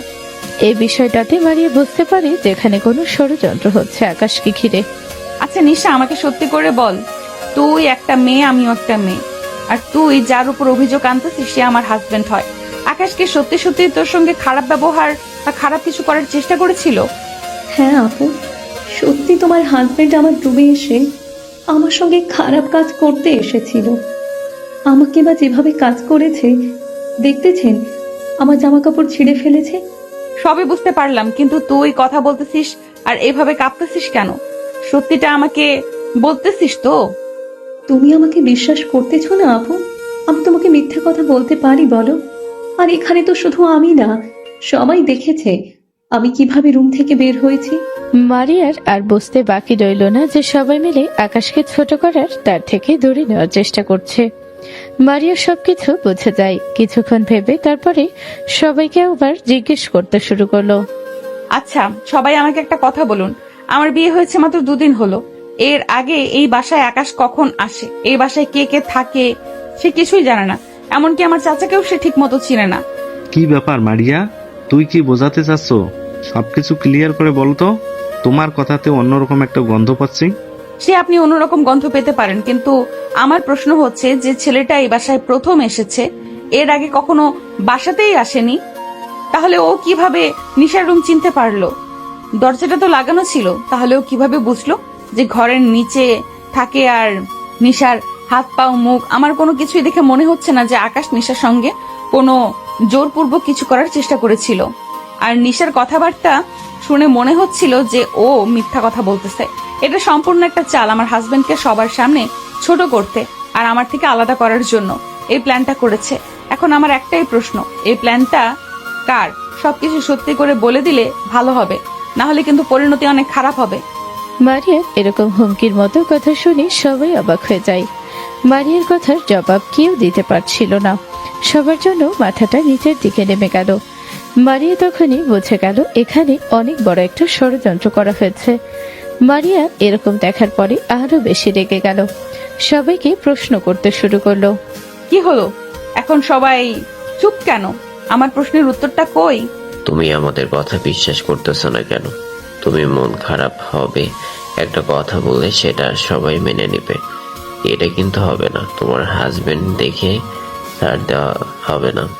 আপনারা বিশ্বাস করলাম, এরকম কিছু করিনি। আবার মিথ্যা কথা বলতেছিস? তুই আমার সঙ্গে এই নোংরা কাজ করার পরও কিভাবে তোর মুখ দিয়ে মিথ্যা কথা বের হয়? সত্যিটা স্বীকার করলে কি হয়? যখন আমি এটা করিনি তাহলে এখানে সত্য মিথ্যা কোথা থেকে আসতেছে বুঝলাম না। কেউ আমাকে কেন বিশ্বাস করতেছে না? কথাগুলো শোনার পরে মারিয়া আরো বেশি রেগে যায়। রেগে গিয়ে নিশাকে টান দিয়ে তার কাছে নিয়ে এসে সজোরে তার গালের উপর একটা চড় মেরে দেয়। চড় মারার পরপরই নিশা কান্না করতে আসলো। সত্যিগুলো স্বীকার করে নিল। নিশা যখনই আসল সত্যিটা স্বীকার করলো তখনই যে যার মতো স্থান ত্যাগ করতে শুরু করলো। কি ব্যাপার চাচ্চু, কোথায় যাচ্ছ তুমি? তোমার মেয়ে তো সব স্বীকার করে নিল, এখন কি করবে? আকাশকে অপমান করলে, ওর গায়ে হাত তুলেছো, ওকে তোমরা মেরেছো, এটার বিচার দিয়ে যাও। দেখো মা, যেটা হবার সেটা হয়ে গেছে। এটা নিয়ে বেশি কথা না বলে রুমে চলে যাও। কেন এখন হঠাৎ এমন ভয় পাচ্ছ কেন? আসল সত্যিটা বেরিয়েছে, তাই জন্য তোমরা এত কিছু নামতে পারো? আমি ভাবতে পারিনি। মারিয়া, আমাকে ক্ষমা করে দিস। আমি অনেক বড় ভুল করে ফেলেছি। এগুলো আমি করেছি বাবার কথায় তা না হলে এই নোংরা কাজ কখনো করতাম না। মারিয়া, অনেক বলছিস। মা, আর কিছু বলিস না। আমার এমনিতেই অনেক লজ্জাবোধ হচ্ছে। চাচ্চু, এই লজ্জাবোধটা যদি এই কাজটা করার আগে তোমরা ভাবতে তাহলে আর এই সময় আমাদের দাঁড়িয়ে থাকতে হতো না। তোমরা আমার হাজবেন্ডকে এইভাবে অপমান করবে আর আমি সেটা চুপচাপ মেনে নেব, তা হবে না। আমি তোমাদের একজনকেও ছাড়বো না, আমি তোমাদের সবাইকে দেখে নেব। যদি দেখতে হয় আগে তাহলে তোমার আব্বুকে দেখো, ওই সব কিছুর পিছনে তার হাত আছে। মারিয়া কথাটা শোনার পরই যেন স্তব্ধ হয়ে গেল। তার মুখের ভাষা হারিয়ে ফেলল। সে তার বাবা এই কাজ করেছে এটা শোনার পরে তার মাথায় যেন আকাশ ভেঙে পড়ল। তার বাবা যে কাজ করেছে সেটা এখনো সে মানতে পারছে না। তাহলে আব্বুর সঙ্গে জড়িত, বুঝতে পেরেছি। এই পরিবারের সবাই এখন আমার আর আমার হাজবেন্ডের ক্ষতি করার জন্য উঠে পড়ে লেগেছে। আমি সবাইকে দেখে নিব, বলে দিলাম তোমাদেরকে। আচ্ছা, আপনি এখন চলেন। অনেক হয়েছে যে ষড়যন্ত্র আমার জন্য করেছে, আমি বিষয়গুলোতে কিছু মনে করিনি। আপনি এখন চলুন। তুমি আসলে মানুষ নাকি? তোমাকে সবাই মিলে অপমান করলো আর তোমাকে এত খারাপ জায়গায় ফাঁসিয়ে দিল, তারপরেও তুমি রাগ দেখাচ্ছ না? তুমি কি মানুষ নাকি অন্য কিছু? বলো তো আমাকে। যে কাজ আমার সঙ্গে করেছে এটার বিচার একদিন উপরওয়ালাই করবেন। এই কথা বলেই আকাশ মারিয়ার হাত ধরে নিয়ে টানতে টানতে রুমের মধ্যে চলে গেল। রুমে গিয়ে মারিয়া কান্না করতে শুরু করলো যে তার পরিবারের মানুষই তার ভালো চায় না, তার হাজবেন্ডের বিপক্ষে ষড়যন্ত্র করে। এটা সে কোনোভাবেই মেনে নিতে পারছে না যে তার বাবা এর সঙ্গে জড়িত। আকাশ তাকে কোনোভাবেই মানিয়ে নিল, কিন্তু মারিয়ার চাচু এখনো আকাশকে ষড়যন্ত্রের ফাঁদে ফেলার চেষ্টা করে যাচ্ছে। এত কিছুর পরেও মারিয়ার চাচু আকাশের উপর প্রতিশোধ নিয়ে ছাড়বে, এটাই যেন তার শেষ পরিকল্পনা। কি ব্যাপার জান, তুমি এরকম রাগ করে বসে আছো কেন বলো তো? তুমি কথা না বললে আমার ভালো লাগে না। এটা বলা উচিত ছিল আমার কিসের কি। আমি তোমাকে সান্ত্বনা দিব, আমি তোমাকে ভালোবাসা দিয়ে সবকিছু বলতে সাহায্য করবো, উল্টো তুমি আমাকে ভালোবাসা দিচ্ছ। তুমি আসলে অন্যরকম একটা মানুষ। যেটা হয়ে গেছে সেটা এখন ভুলে যাও। এখন সামনের বিষয় নিয়ে ভাবতে হবে আমাদের। তাহলে শোনো, তোমার মনটা ভালো করে দেই, আজকে আমরা বাইরের রেস্টুরেন্টে গিয়ে খাওয়া দাওয়া করবো। তাই নাকি? এটা তো সুন্দর একটা প্ল্যান। আমি মনে মনে এটাই ভাবছিলাম যে আজকে একটু বাইরে গিয়ে খাওয়া দাওয়া করব। তাহলে তো ভালোই হলো, আমি তোমার মনের কথাটা বলে দিলাম। তাহলে চলো, বেশি দেরি না করে বের হয়ে আমরা এখন। আচ্ছা ঠিক আছে, তাহলে আমি রেডি হচ্ছি। তুমি তাহলে একটু অপেক্ষা করো, আমি আম্মুর কাছ থেকে টাকা নিয়ে আসি। এই কথা বলেই মারিয়া চলে গেল তার আম্মুর রুমে। তার আম্মুর রুম থেকে টাকা নিয়ে আসার সময় দেখে আকাশ নিশার রুম থেকে বের হয়ে তাদের রুমের দিকে যাচ্ছিল। মারিয়া তখন সে বিষয়টাতে বেশি একটা মনোযোগ দেয় না। মানে ভেবেছিল হয়তোবা চাচু তাকে আবার দেখেছিল খবর চাওয়ার জন্য। সে তাই ঘরে এসে আকাশকে জিজ্ঞেস করে, তুমি আমার নিশার রুমে গিয়েছিলে কেন? না কিছু না, এমনিতেই গেছিলাম আর কি। আর আমি তো তোমার বোনের রুমে যাইনি, আমি এমনিতেই একটু বাইরে গেছিলাম। ও আচ্ছা, তাহলে রেডি হয়ে নাও তাড়াতাড়ি। ও তুমি কি রেডি হবে? তুমি তো অলরেডি রেডি হয়ে বসে আছো দেখতেছি। আমার তো তাহলে লেট হয়ে গেল, একটু অপেক্ষা করো, আমি রেডি হচ্ছি। আকাশের মারিয়া রেডি হয়ে দুজন রেস্টুরেন্টের উদ্দেশ্যে রওনা হয়ে গেল। তারা দুজন অনেক হাসি খুশি ভাবে একজন আরেকজনকে জড়িয়ে ধরে একটা রিক্সা নিয়ে রেস্টুরেন্টের দিকে চলে গেল। রিক্সায় উঠে একজন আরেকজনকে জড়িয়ে ধরে গুনগুন করে গান শোনাতে শোনাতে রেস্টুরেন্টের সামনে পৌঁছে গেল। এই রিক্সা ভাড়া দিয়ে রেস্টুরেন্টের ভিতরে গিয়ে খাবার অর্ডার দিল। এরই মধ্যেই আকাশের মোবাইলটা বেজে ওঠে। পকেট থেকে ফোনটা বের করে দেখে তার বন্ধু ঈশান ফোন করেছে। কেউ পাশেই আছে, তাই আকাশ তার বন্ধু ঈশানকে রেস্টুরেন্ট আসতে বলে। আরে ঈশান যে, কেমন আছো? তুমি তো দেখাই পাওয়া যায় না। এই তো ভাবি, আলহামদুলিল্লাহ অনেক ভালো আছি। আপনি কেমন আছেন? আমি তো এখানে এসে আপনাদের মাঝখানে কাবাব মেয়ে হাড্ডি হয়ে গেলাম। আমার মনে হয় এখানে আসা উচিত হয়নি। আরে কি বলতেছো এগুলো? আসা উচিত হয়নি মানে? একসাথে আড্ডা দিব, খাওয়া দাওয়া করব, এটার তো অনেক মজা। আমি তো বুঝতে পারতেছি তোর এখানে কেন এসে বিরক্ত লাগতেছে। নে শালা, সারা জীবন তো ছ্যাঁচড়ামি করে গেলি। বিল নিয়ে কোনো টেনশন করিস না, বিল আমি দেব, সমস্যা নাই। আরে তুই তো দেখতেছো আমার মান সম্মান নষ্ট করে দিলি। আমি কি এতই ছ্যাঁচড়া নাকি যে বিলের জন্য ভয় পাবো? আজকে সব টাকা আমি দেব, সমস্যা নেই। কি বলতেছো তুমি? টাকা দিয়ে মানে? টাকা দিব আমি? তোমার কোনো টাকা দিতে হবে না, তুমি শুধু খাওয়া দাওয়া করো। ভাবি, একদিন আপনাদের বাসায় ইনভাইট করে নিয়েও গেলেন না। বিয়ের পর থেকে অনেক চাপ যাচ্ছে, তাই কাউকে বলতে পারিনি। তাহলে এখানে খাওয়া দাওয়া করে আজকে তাহলে আমাদের বাসায় দিয়ে ঘুরে যাও। বললেন যখন আজকে, তাহলে অবশ্যই যাব। আমাকে আর দ্বিতীয়বার বলতে হবে না, আমি রেডি, আপনাদের সঙ্গে যাব। মারিয়া, আকাশ, ঈশান অনেক আনন্দ নিয়ে মজা করতে করতে খাওয়া দাওয়া শেষ করে বিল দিয়ে ঈশানকে নিয়ে তাদের বাসায় যাচ্ছিল। তারা তিনজনে আড্ডা দিতে দিতে বাসার দিকে যাচ্ছিল। বাসায় গিয়ে সরাসরি তাদের রুমে নিয়ে যায়। বাহ ভাবি, আপনার রুমটা তো দেখতেছি অনেক সুন্দর করে সাজানো। আপনার চয়েস আছে বলতে হবে। যাক, তোমার তো আমার রুম পছন্দ হয়েছে। তোমার বন্ধু তো একবারও বলে না যে এই রুমটা অনেক সুন্দর করে সাজিয়েছি আমি। কথা বলতেছো তোমরা দুইজন, আর মধ্য থেকে আমাকে ফাঁসিয়ে দিলে না? কিরে, তাই বলে ভাবির একটু প্রশংসা করিস না? রুমটা কত সুন্দর করে সাজিয়েছে। বিয়ে তো এখনো করিসনি, তাই বুঝতে পারিস না বউ কাকে বলে। বিয়েটা কর, তারপরে বুঝতে পারবি বউ কি জিনিস। তার মানে কি আমি তোমাকে জ্বালাই নাকি সব সময়? এর মধ্যে হঠাৎ করে মারিয়ার আম্মু দরজার বাহিরে থেকে ডাকতে শুরু করলো। মারিয়া দরজা খুলে বাহিরে তার মাকে দাঁড়িয়ে দেখে বলে, কি হয়েছে? তখনই তার মা বলে ওঠে, তোর চাচাতো বোনের ঘর থেকে নাকি টাকা চুরি হয়েছে, আর সন্দেহ এটাই টাকা তোর হাজবেন্ড নিয়েছে। এটা তোর চাচু বলছে। কি বলতেছো আম্মু? তোমার মাথা ঠিকঠাক আছে? তোমরা বারবার কেন আমার হাজবেন্ডকে অপমান করতে উঠে পড়ে লাগো? দেখ, এখানে আমার কোনো দোষ নেই। আমাকে বারবার করে গিয়ে বলতেছে যে আকাশকে নাকি তার রুমের পাশ দিয়ে যেতে দেখেছে। কিন্তু আমার প্রশ্ন একটাই, টাকাটা চাচুর রুমে থাকার কথা ছিল, কিন্তু টাকাটা নিশার রুমে কিভাবে গেল? বিষয়টা তো আমার হজম হচ্ছে না। তোমরা সবাই মিলে আমার হাজবেন্ডকে আবার নতুন করে চোর বানাতে চাচ্ছ নাকি? তুই আমাকে ভুল বুঝছিস, আমি এগুলো কিছুই জানি না। তোর চাচু এসে আমাকে বলল এখন তোর ঘরটা নিয়ে গেছে, এক দিবে তারা, আমি বললে তারা আসবে। আচ্ছা ঠিক আছে, তাদেরকে ডেকে নিয়ে আসো। যদি এই ঘরে কোনো টাকা না পায় তাহলে আমি সবাইকে দেখে নিব বলে রাখলাম। নিশা তার আব্বু আম্মু সবাই মিলে মারে আর রুমে ঢুকে টাকাগুলো খুঁজতে শুরু করলো। অনেক খোঁজাখুঁজির পরে আকাশের ব্যাগের চেন খুলতে দেখে টাকার বান্ডিল ব্যাগের মধ্যে আছে। এটা দেখে তো মারি অবাক হয়ে যায়। সঙ্গে সঙ্গে আকাশ অবাক হয়ে যায়, তার সাথে তার বন্ধু তো বুঝতে পারছে না কি হচ্ছে। এখানে মারিয়া আর কোনো কিছু না ভেবে সরাসরি গিয়ে আকাশকে গালে থাপ্পড় লাগিয়ে দেয় জোরে। আকাশ থাপ্পড়টা খেয়ে যেন স্তব্ধ হয়ে যায়। সে বিশ্বাস করতে পারছে না যে তার এত কাছের মানুষ তাকে অবিশ্বাস করে থাপ্পড় মারল।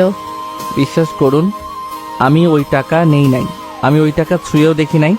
তাহলে কি টাকার পাখা গজিয়েছে নাকি যে উড়ে উড়ে এসে আর কারো ব্যাগে নয় শুধুমাত্র তোমার ব্যাগে ঢুকে পড়লো? বিশ্বাস করুন, আমি এই ব্যাগের মধ্যে টাকা কোথা থেকে আসলো এই বিষয়ে কিছুই জানি না।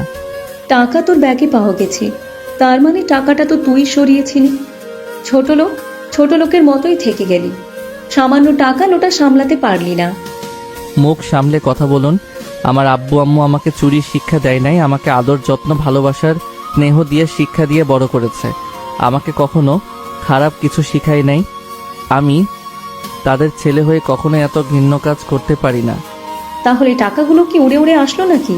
মিথ্যে বলারও কিন্তু একটা লিমিট থাকে। নেহা, আমি তোর চাচু হই, আমি কি মিথ্যে কথা বলবো বল? নিশার ঘরে ড্রেসিং টেবিলের ড্রয়ারে 5 লক্ষ টাকা রাখা ছিল। পরে টাকার দরকার হলে আমি নিশাকে বললেন, নিশা টাকাটা খুঁজে পায় না।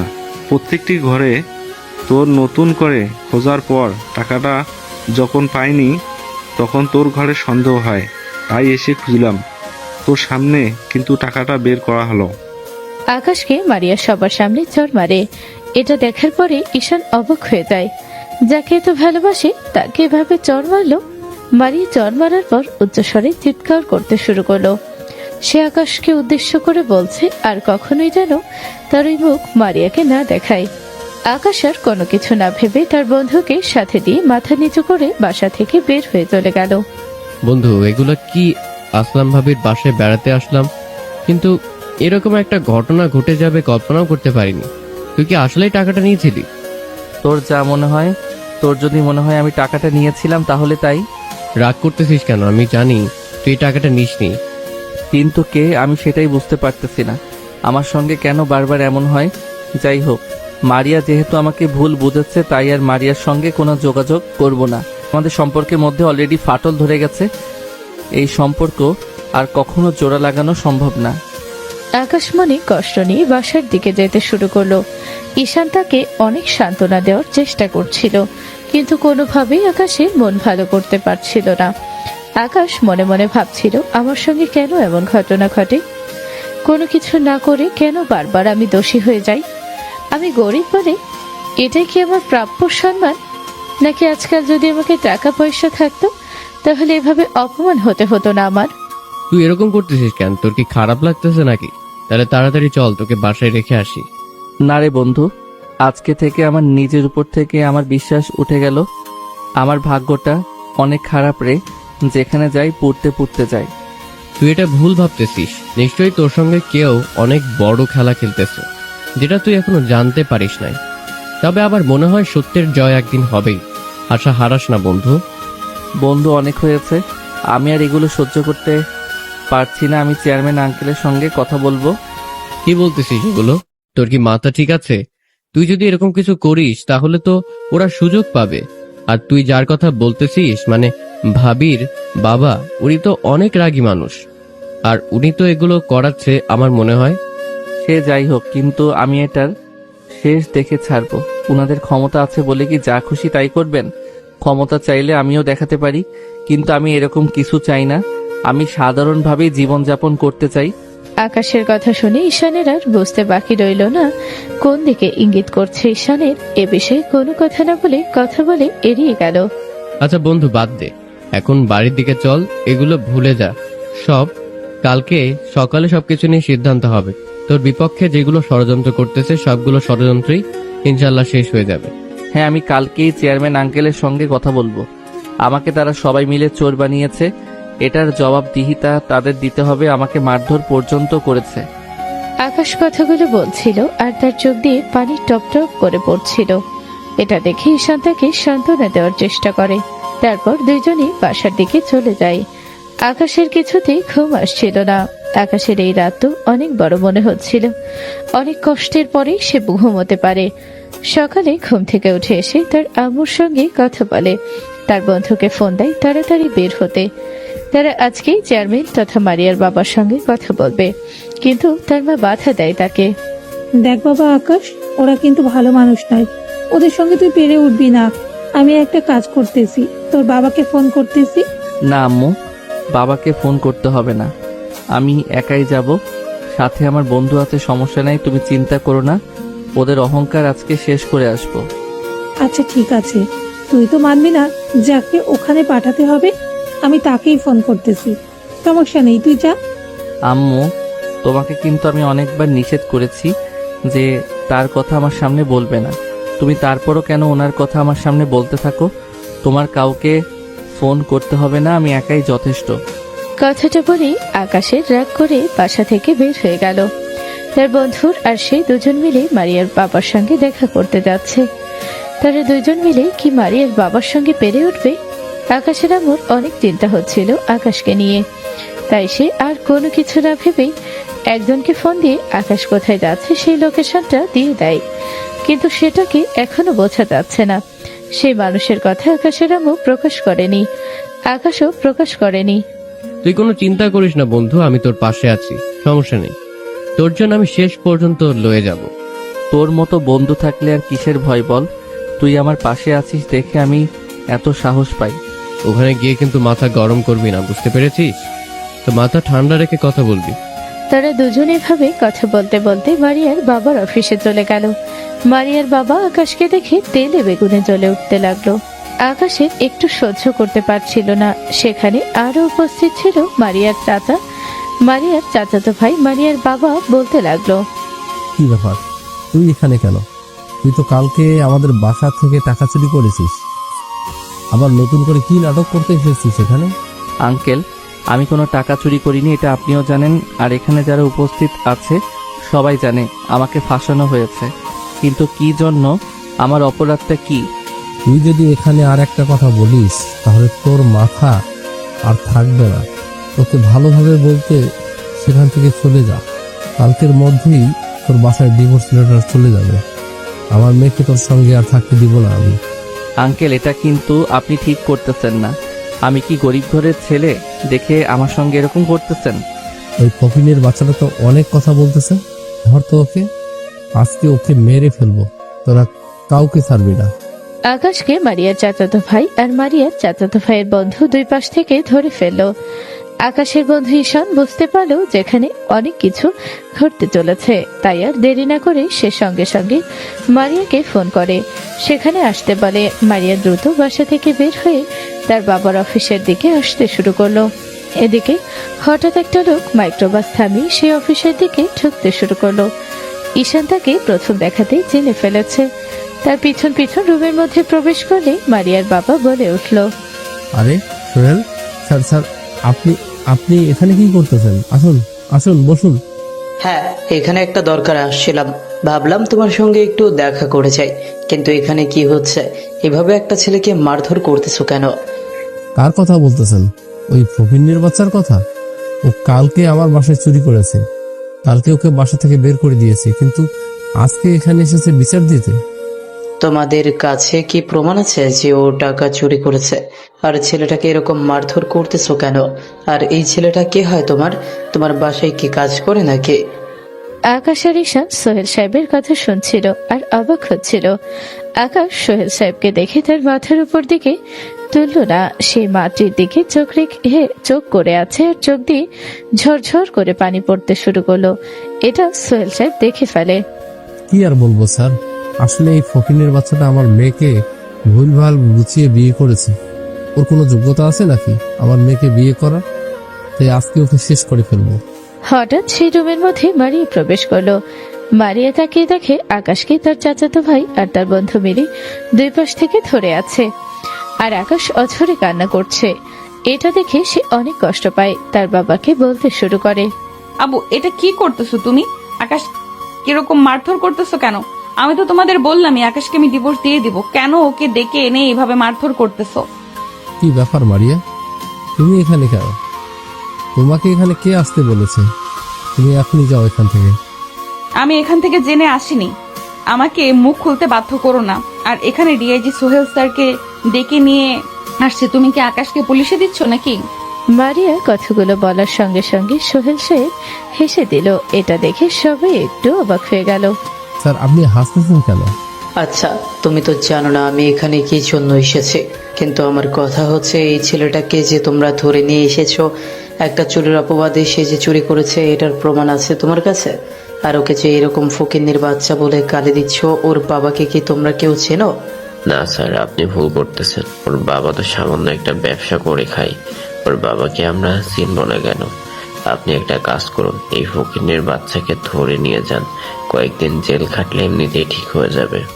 চেয়ারম্যান সাহেব, এবার কিন্তু একটু বেশি বেশি হয়ে যাচ্ছে। আপনি আকাশের বাবার সামনে আকাশকে ফকিনীর বাচ্চা বলে গালি দিচ্ছেন। এর পরিণাম কি হবে সেটা কি একবার ভেবে দেখেছেন? আকাশের বাবা মানে কে? আকাশের বাবা? এখানে তো আকাশের বাবা নেই। আপনি যে ডিআইডি সাহেবের সঙ্গে কথা বলতেছেন এটাই আকাশের বাবা, আর আপনি যাকে আকাশের বাবা মনে করেছেন তিনি আকাশের সৎ বাবা। ঈশানের মুখে কথাটা শোনার পরে রুমের মধ্যে গমগমে অবস্থা চলে আসলো। মারিয়ার বাবা অবাক হয়ে গেল। রুমের মধ্যে থাকা প্রত্যেকটি ব্যক্তি ঈশানের মুখে কথাটি শোনার পরে বিশ্বাস করতে পারছে না। ঈশান কথাগুলো বলার সঙ্গে সঙ্গে আকাশ অঝরে চোখ দিয়ে টপ টপ করে পানি পড়ছিল। সে শুধু কান্নাই করে যাচ্ছিল। এটা দেখে সোহেল সাহেব রাগান্বিত হয়ে বলেন, তুমি যাকে ফকিন্নির বাচ্চা বলে গালি দিচ্ছ, এই ফকিন্নির বাচ্চাটা হচ্ছে আমার ছেলে। বুঝতে পেরেছ? তুমি কি ক্ষমতার বলে সবকিছু ভুলে গেছো? ক্ষমতার জোরে তুমি অসহায় মানুষের উপর অত্যাচার করতে পারো, এটা আজকে আমি প্রমাণ পেলাম। এটা আপনি কি বলতেছেন? আকাশ কি সত্যি আপনার ছেলে? সোহেল সাহেবের মুখ থেকে কথাটা শোনার পর আকাশের সঙ্গে সঙ্গে মারিয়ার চাচাতো ভাই ছেড়ে দেয়, দিয়ে তার বাবার পাশে গিয়ে দাঁড়ায়। ভয়ে সোহেল সাহেব বলতে শুরু করলো, তোমরা সবাই অকারণে আমার ছেলেকে ফাঁসিয়েছ, এটার প্রতিদান তো তোমাদের দিতেই হবে। আর আমার ছেলে তো তোমার মেয়েকে জোর করে বিয়ে করেনি, তোমার মেয়ে আমার ছেলেকে জোর করে বিয়ে করেছে। যতদূর আমি জানি, বলতে এটাই আসল সত্যি কথা। তাহলে কেন তোমরা আমার ছেলেকে এরকম ভাবে অত্যাচার করতেছ? কারণ কি? শুধু একটাই যে ওরা অসহায়। ওর বাবার আসল পরিচয় শোনার পরে এখন কেন এরকম ভয় পাচ্ছ? দেখি আমার সামনে আকাশকে আঘাত করো। আঙ্কেল, সত্যি আপনি আকাশের বাবা? আমার তো বিশ্বাসই হচ্ছে না।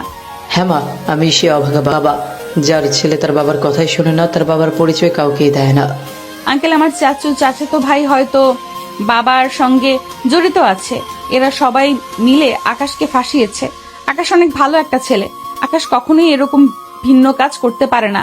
মারিয়া কথাগুলো বলার সঙ্গে সঙ্গে মারিয়ার বাবা বুঝতে পারে তারা অনেক বড় ভুল করে ফেলেছে। মারিয়ার চাচাতো ভাই আর তার বন্ধু গিয়ে আকাশের বাবার পা ধরে মাপ চাইতে শুরু করলো। এদিকে মারিয়ার বাবা আর মারিয়ার চাচাও সোহেল সাহেবের কাছে ক্ষমা প্রার্থনা করছে। তাদের ভুল তারা বুঝতে পেরেছে। এই বিষয়ে তারা অনেকটা লজ্জিত হলো। এখন কেন ক্ষমা চাচ্ছ? একটা অসহায় ছেলে পেয়ে তোমরা তাকে এইভাবে অত্যাচার করেছ, এটার শাস্তি তো তোমাদের ভোগ করতেই হবে, আজ নয় কাল। কিন্তু সেই শাস্তিটা অবশ্যই আমি দিব না। তোমাদের কর্মের ফল তোমরা কর্মের মাধ্যমে পাবে। আমার ছেলে চায় না আমি কোনো পাওয়ার দেখাই, তাই আমি আমার কোনো পাওয়ার এখানে প্রয়োগ করব না। স্যার, আপনি প্লিজ আমাদের ক্ষমা করে দিন। আমাদের অনেক বড় ভুল হয়ে গেছে। আমরা আসলে ক্ষমতার লোভে অন্ধ হয়ে গিয়েছিলাম। কোনটা ভালো কোনটা মন্দ সেটা বুঝতে পারিনি। আমি এখানে আর কোনো কথা বলতে চাচ্ছি না। আর মারিয়া, তুমি কি আমার ছেলের বউ হয়ে থাকতে চাও? যদি সেটা চাও তাহলে এখনই আকাশের হাত ধরে বের হও। আর তোমাকে বলতেছি, তুমি আমার ছেলের সঙ্গে যে অন্যায় কাজ করেছো এটার জন্য আমি তোমাকে মাফ করার কেউ না। আমি এখন চলে যাব এখান থেকে। তোমাদের যদি আকাশ কখনো মাফ করে দেয় তাহলে আমার আর কোনো প্রবলেম থাকবে না। বুঝতে পেরেছো তোমরা? ভালো থেকো। আঙ্কেল, আমি অবশ্যই আকাশকে অনেক ভালোবাসি। আমি আকাশের হাত ধরে চলে যাব ওর বাড়িতে। আমি ওকে আগে যেমন ভালোবাসতাম এখনো ঠিক তেমনই ভালোবাসি। কিন্তু আমাকে ভুল বোঝানো হয়েছে। আমি আসলে তখন বিষয়টা বুঝতে পারিনি, এখন বুঝতে পারতেছি সব। আকাশ, চলো। মারিয়া কথা শেষ করে আকাশের হাত ধরে নিয়ে যেতে শুরু করলো। আকাশের বাবা তার গাড়িতে সবাইকে করে নিয়ে যেতে লাগলো। আকাশ গাড়ির পিছনে উঠে পড়ে। মারিয়া আকাশের চোখের পানি মুছে দিতে শুরু করলো। আকাশ ধীরে ধীরে মারিয়ার বুকে মাথা দিতে শুরু করলো। মারিয়া খুব আদরের সঙ্গে আকাশকে আদর করতে শুরু করলো। দুজনকে কিস করতে শুরু করলো।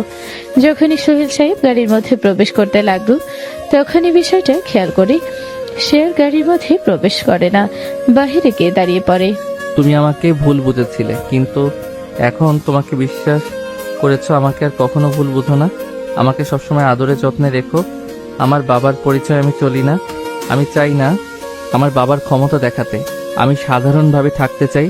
তুমি কি সাধারণ মানুষের সঙ্গে থাকবে? কি বলতেছো এগুলো? আমি প্রথম থেকেই তোমাকে সাধারণ ভেবেই তোমার কাছে আশ্রয় নিয়েছিলাম। তোমাকে ভালোবেসেছিলাম। সারা জীবন এভাবেই ভালোবেসে যাব। তারা দুজনকে জড়িয়ে ধরে আদর করতে শুরু করে।